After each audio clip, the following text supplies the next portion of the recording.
Hi friends, मैं आकांक्षा शर्मा जी की वित्ताकांक्षा में आपका स्वागत करती हूँ। Madhya Pradesh daily current affairs में आज हम 19 जनवरी 2024 का करंट पढ़ने वाले हैं। और आज का जो करंट है उसमें बहुत सारे ऐसे क्वेश्चन हैं जो एमपीपीएससी हो या व्यापम हो सीधे सीधे पूछती है, तो उन क्वेश्चन पर अच्छे से फोकस कर लीजिएगा।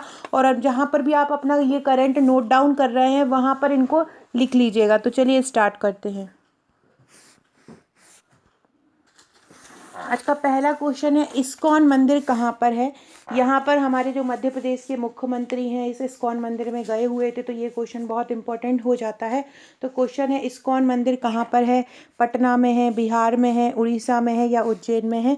तो इस्कॉन मंदिर मुख्यमंत्री डॉक्टर मोहन यादव पटना प्रवास के दौरान यहाँ पे गए हुए थे इस्कॉन मंदिर में। तो ये कहाँ पर है, तो इस्कॉन मंदिर है पटना में। याद रखिएगा, इस्कॉन मंदिर कहाँ पर है, इस्कॉन मंदिर पटना में है। यहाँ पर उन्होंने श्री कृष्ण और राधा जी के दर्शन इन्होंने किए थे, मोहन यादव ने। तो याद रखिएगा, इस्कॉन मंदिर कहाँ पर है, तो इस्कॉन मंदिर है पटना में। अगला क्वेश्चन है, NH-44 को NH-30 से जोड़ने के लिए किस पोर्टल का उपयोग किया जा रहा है। तो PMGS NMP पोर्टल का उपयोग किया जा रहा है। किसको, NH-44 को NH-30 से जोड़ने के लिए किस पोर्टल का उपयोग किया जा रहा है। तो PMGS NMP पोर्टल का उपयोग किया जा रहा है NH-44 को NH-30 से जोड़ने के लिए। ये जो NH-44 है ये भी हमारे मध्य प्रदेश में है, और ये NH-30 ये भी हमारे मध्य प्रदेश में। मध्य प्रदेश में स्थित NH-44 को छत्तीसगढ़ के NH-30 से जोड़ने वाले लखनादौन रायपुर ग्रीनफील्ड कॉरिडोर की परियोजना को PMGS NMP पोर्टल का उपयोग करके क्रियान्वित किया जा रहा है। तो याद रखिएगा, NH-44 को NH-30 से जोड़ने के लिए किस पोर्टल का उपयोग किया जा रहा है, PMGS NMP पोर्टल का उपयोग किया जा रहा है। किसका, PMGS NMP पोर्टल का उपयोग किया जा रहा है। NH-44 को NH-30 से जोड़ने के लिए किस पोर्टल का उपयोग किया जा रहा है।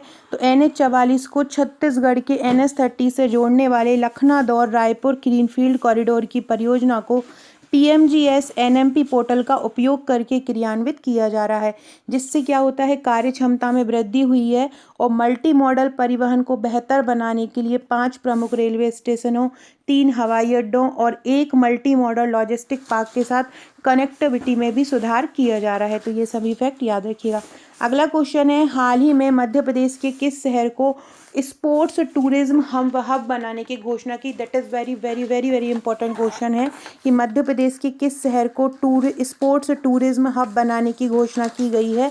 तो भोपाल को की गई है। जो मध्य प्रदेश के खेल और युवा कल्याण मंत्री हैं विश्वास कैलाश सारंग, उन्होंने भोपाल को स्पोर्ट टूरिज्म का हब बनाने की घोषणा की है, और उन्होंने बोला है कि भोपाल को स्पोर्ट टूरिज्म का हब बनाया जाएगा।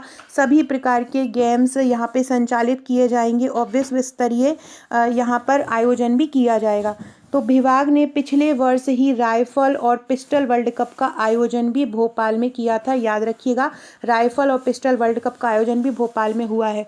MPPSC का हाल ही में सिलेबस टोटली चेंज हो गया है, नया सिलेबस जारी हो गया है, और पुराने को इधर उधर कर सकते हैं कि इधर उधर हेर फेर कर दिया है। यूनिट 1 यूनिट 2 में चला गया है, यूनिट 2 यूनिट 3 में चला गया है, कुछ चीज़ें ऐड भी हुई हैं, और जो स्पोर्ट्स वाला स्टैटिक वाला जो पार्ट था वो हटा दिया है। और करंट अफेयर्स की बात करें तो यूनिट 8 करंट को ज़रूर शामिल किया है। तो ये सभी फैक्ट आपको याद रखना है। MPPSC के जो लोग भी एग्ज़ाम देते हैं, व्यापम में किसी भी तरह का कोई भी क्वेश्चन पूछ सकते हैं। अगला है, हाल ही में मध्य प्रदेश के किस वीर शहीद को शहीद का दर्जा दिया गया है। तो हमारे मध्य प्रदेश में छिंदवाड़ा में अभी जो घटना हुई है, तो मध्य प्रदेश के जाबाज ASI नरेश शर्मा को शहीद का दर्जा दिया गया है। राज्य सरकार उनके परिवार को श्रद्धा नदी के रूप में 1 करोड़ रुपए की राशि प्रदान करेगी। क्या प्रदान किया जाएगा, 1 करोड़ की राशि मध्य प्रदेश सरकार इनको प्रदान भी करेगी। अगला है, भोपाल में, हाँ एक और ये क्वेश्चन आएगा तो नहीं, लेकिन एक जानकारी के लिए इसको याद रखना जरूरी है। भोपाल में सारिका धारू द्वारा स्वयं के प्रयास से निर्मित नवीन प्रयोगशाला का निर्माण किया गया। अगला क्वेश्चन है, हाल ही में कितने आदिवासी बहुल क्षेत्र के लिए UN वुमेन मध्य प्रदेश कौशल विकास और रोजगार निर्माण बोर्ड के बीच MOU हुआ। कितने आदिवासी बहुल क्षेत्र के लिए UN वुमेन मध्य प्रदेश कौशल विकास और रोजगार निर्माण बोर्ड के बीच MOU हुआ है। तो ऐसे 12 क्षेत्र रहेंगे। कितने क्षेत्र रहेंगे? ऐसे 12 क्षेत्र रहेंगे जिसमें तीन संगठन के बीच MOU हुआ है, UN वुमेन, मध्य प्रदेश कौशल विकास और रोजगार निर्माण बोर्ड। ये तीनों बोर्ड भी याद रखना है आपको, ये तीनों संस्थान जिनके बीच MOU हुआ है ये भी याद रखना है, क्योंकि ये भी क्वेश्चन आपसे पूछ सकते हैं। तो मध्य प्रदेश में संकल्प योजना के अंतर्गत UN वुमेन एवं मध्य प्रदेश कौशल एवं रोजगार निर्माण बोर्ड के बीच आदिवासी बहुल क्षेत्र में बालिकाओं को तकनीकी शिक्षा देने के उद्देश्य से ये MOU हुआ। श्री टेटवाल जो हैं, जो हमारे श्रम मंत्री हैं, उन्होंने कहा कि ये जो 12 जिले हैं इनमें कौन कौन से शामिल होंगे? 12 आदिवासी जिले, इसमें बालाघाट, मंडला, डिंडोरी, छिंदवाड़ा जैसे जो 12 आदिवासी बहुल क्षेत्र हैं उनमें उनकी बालिकाएं, मतलब 1000 बालिकाओं को रोजगार उन्मुखी प्रशिक्षण देना है। किसमें? कितने आदिवासी बहुल क्षेत्र के लिए? UN वुमेन, मध्य प्रदेश कौशल विकास और रोजगार निर्माण बोर्ड के नेक्स्ट MOU साइन किया है। कितने आदिवासी बहुल क्षेत्र के लिए? 12 आदिवासी बहुल क्षेत्र के लिए यहाँ की 1000 बालिकाओं को प्रशिक्षण दिया जाएगा। कौशल विकास राज्य मंत्री जी ने ये भी कहा है कि प्रधानमंत्री जी द्वारा शुरू की गई PM विश्वकर्मा योजना में 18 परंपरागत व्यवसायों में संलग्न कारीगर हैं उनको भी प्रशिक्षण दिया जाएगा। अगला है, कैबिनेट की पहली बैठक में कितने ITI बनाने को मंजूरी दी गई है? तो कैबिनेट की पहली बैठक में 22 ITI, मतलब प्रदेश में 22 ITI का निर्माण होगा। ये कुछ फैक्ट हैं, याद रख लीजिएगा। मध्य प्रदेश राज्य कौशल विकास और रोजगार निर्माण बोर्ड के अध्यक्ष कौन है? श्री शैलेंद्र शर्मा हैं।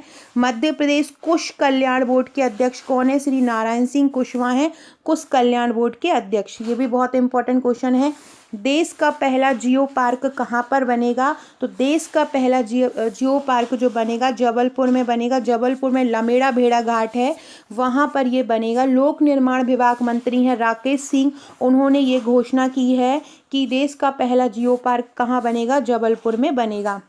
जियो पार्क में डायनासोर की एक विशाल प्रतिकृति भी बनाई जाएगी, जहां पर एक आकर्षक नेचर वॉक भी बनाई जाएगी। जियो पार्क में क्या बनाया जाएगा? डायनासोर की एक विशाल प्रतिकृति बनाई जाएगी, यहाँ पर आकर्षक नेचर वॉक भी बनाई जाएगी। परिवहन विभाग ने सड़क दुर्घटना रोकने के लिए कितने ऑटोमेटेड टेस्टिंग स्टेशन बनाए हैं? तो परिवहन विभाग ने सड़क दुर्घटना रोकने के लिए 7 ऑटोमेटेड टेस्टिंग स्टेशन बनाए हैं। ये कहाँ कहाँ पे बनाए हैं? भोपाल, इंदौर, ग्वालियर, बैतूल, रीवा, जबलपुर और सागर, 7 स्थानों पर ऑटोमेटेड टेस्टिंग स्टेशन बनाए हैं। फ्रेंड, चैनल पर नए हैं तो चैनल को सब्सक्राइब जरूर कर लीजिएगा, वीडियो को शेयर कीजिएगा। अगर आपने अभी तक मेरा इंस्टाग्राम नहीं फॉलो किया है तो इंस्टाग्राम फॉलो कीजिएगा। इंस्टाग्राम ID है मेरी आकांक्षा 1957। इसके अलावा मुझे आप handwritten.fire पे भी फॉलो कर सकते हैं। handwritten.fire पर भी आप मुझे फॉलो कर सकते हैं। मध्य प्रदेश आदिम जाति अनुसंधान एवं विकास संगठन का अपर आयुक्त तो किसको बनाया है? अपर आयुक्त तो बनाया है लक्ष्मण सिंह मरकाम को। किसको बनाया है? लक्ष्मण सिंह मरकाम को बनाया है। लक्ष्मण सिंह मरकाम को अतिरिक्त अपर आयुक्त नियुक्त किया है। आपसे पूछे आदिम जाति अनुसंधान एवं विकास संस्थान की स्थापना कब हुई थी? तो 1954 में हुई थी। कहाँ पे हुई थी? छिंदवाड़ा में। इसको बाद में 1965 में भोपाल स्थानांतरित कर दिया था। जनजाति विभाग के मंत्री कौन है? कुंवर विजय शाह जो है जनजाति विभाग के मंत्री हैं।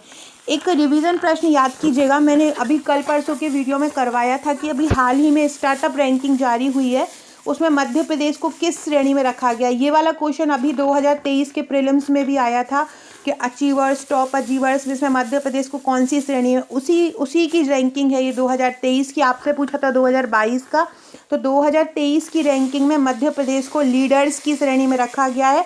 ये क्वेश्चन मैंने आपको कल करवाया था। अगला है बेस्ट परफॉर्मर में गुजरात, केरल, कर्नाटक और तमिलनाडु, मतलब ये जो जारी स्टार्टअप रैंकिंग की श्रेणी है उसमें बेस्ट परफॉर्मर गुजरात, केरल, कर्नाटक, तमिलनाडु है और मध्य प्रदेश को किस में रखा है? लीडर्स की श्रेणी में रखा है।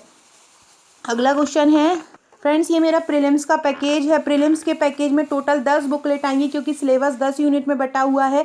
अब जो ये यूनिट 10 की आपको आयोग की बुकलेट मिलती थी ये अब आपको नहीं मिलेगी। इसकी जगह पर आपको जो जनजातियों से संबंधित फैक्ट वाली एक यूनिट आई है वो यूनिट मिलेगी। बाकी सभी चेंज नहीं है, सेम ही है, बट उनमें इधर उधर हेरफेर हो गया है तो वो हम इस यूनिट का हेरफेर कर देंगे। जिन लोगों ने ये नोट्स ले लिए इनको अच्छे से पढ़िए। यूनिट 10 के लिए आपको ग्रुप में अपडेट कर दिया जाएगा पूरा। साथ ही साथ आप हमारा ये 12,000 प्रश्नों का ब्रह्मास्त्र भी ले सकते हैं। इसमें केवल 10,000 क्वेश्चन जनजातियों से संबंधित जोड़ेंगे, जो कि आपको यूनिट 10 जो जोड़ी गई है उसी के क्वेश्चन यहाँ पर जोड़े जाएंगे। जो भी जिन्होंने टेस्ट लिया होगा, हमारा ये प्रैक्टिस सेट लिया होगा, उनको ग्रुप में भेज दिया जाएंगे। जो भी लोग न्यू सिलेबस के अकॉर्डिंग नोट्स लेना चाहते हैं, 4 से 5 दिन में सभी अपडेट हो जाएंगे, तो वो मुझे व्हाट्सअप करके परचेज कर सकते हैं। मेंस में प्रीलिम्स की 11 बुकलेट मिलेंगी और प्रीलिम्स प्रैक्टिस सेट की 3 बुकलेट मिलेंगी जो MPPSC 2024 का पैकेज है, और मुख्य परीक्षा की 44 बुकलेट मिलेंगी। कोई भी नोट्स अगर आप लेना चाहते हैं तो आप मुझे व्हाट्सअप कर सकते हैं। अब हम पढ़ते हैं आज के हलवा प्रश्न, जो कि हम चलते चलते जाते जाते हलवा प्रश्न रोज पढ़ते हैं। बहुत ही शानदार ये प्रश्न रहते हैं। दिसंबर मंथ का राष्ट्रीय और अंतर्राष्ट्रीय करंट अफेयर्स के सुपर डुपर 200 प्रश्न मैंने बना दिए हैं। अभी तक नहीं देखे हो तो वो देख लीजिएगा, और उसकी वीडियो भी बना दी है मैंने, और उसकी PDF भी आप परचेस करना चाहते हैं तो 20 रुपये में उसकी PDF भी परचेस कर सकते हैं। पंडित सुंदरलाल को तपस्वी की उपाधि दी गई है झंडा सत्याग्रह के दौरान। ये याद रखिएगा, ये पूछ सकते हैं कि किस क्रांतिकारियों को तपस्वी की उपाधि दी गई। ये इसलिए दी थी कि इन्होंने बोला था कि जब तक मेरा लक्ष्य पूरा नहीं होगा, इन्होंने एक सत्याग्रह कर लिया था कि मैं अन्न जल ग्रहण नहीं करूंगा, इसी के कारण इनको तपस्वी की उपाधि दे दी थी। 18 जुलाई को पूरा देश में झंडा दिवस मनाने का निर्णय लिया गया। 18 जुलाई 2023 को जब एक अंग्रेज जो अधिकारी था, अंग्रेज सिपाही था, उसने झंडा अपने पैरों से कुचल दिया था, तभी क्रांतिकारियों में बहुत रोष उत्पन्न हो गया था और उन्होंने पूरे देश में झंडा दिवस मनाने की घोषणा की। झंडा सत्याग्रह के दौरान सुभद्रा कुमारी चौहान की गिरफ्तारी पर राजगोपालाचारी ने कहा कि उनका यह वीरतापूर्ण कार्य भारत के प्रत्येक घर में सुना और सराहा जाएगा। कटनी में होम रूल लीग शाखा की स्थापना नाथूराम मोदी ने की। कटनी में होम रूल लीग की शाखा किसने की? नाथूराम मोदी ने। रतलाम में दुर्गा देवी की अध्यक्षता में स्त्री सेवा दल की स्थापना हुई। बैतूल जिले के कोरकू आदिवासी बावरिया कहलाते हैं। Very very important. इस बार जनजाति तो बहुत ही ज़्यादा सिलेबस में डाल दिया है, तो जनजाति आपको बहुत अच्छे से कर लेना है। बैतूल जिले के कोरकू आदिवासी बावरिया कहलाते हैं। बैतूल जिले के जो कोरकू आदिवासी हैं वो क्या कहलाते हैं? बावरिया। रतलाम में दुर्गा देवी की अध्यक्षता में स्त्री सेवा दल की स्थापना हुई। रतलाम में किसकी अध्यक्षता में हुई? दुर्गा देवी की अध्यक्षता में हुई। अब हम आज का प्रश्न पढ़ते हैं। आज का प्रश्न क्या है? 19 जनवरी का, भारिया जनजाति कहाँ पाई जाती है? इंदौर में, भिंड में, रतलाम में या छिंदवाड़ा में? सभी लोग कमेंट करके बताएंगे कि भारिया जनजाति कहाँ पाई जाती है। भारिया जनजाति कहाँ पाई जाती है? इंदौर में, भिंड में, रतलाम में या छिंदवाड़ा में? सो फ्रेंड, वीडियो अच्छा लगा हो तो लाइक शेयर सब्सक्राइब जरूर कीजिएगा। MPPSC के लिए प्री सीरीज़ की P सीरीज़ देखिएगा और मेंस के लिए L सीरीज़ देखिएगा। Okay friend, thank you.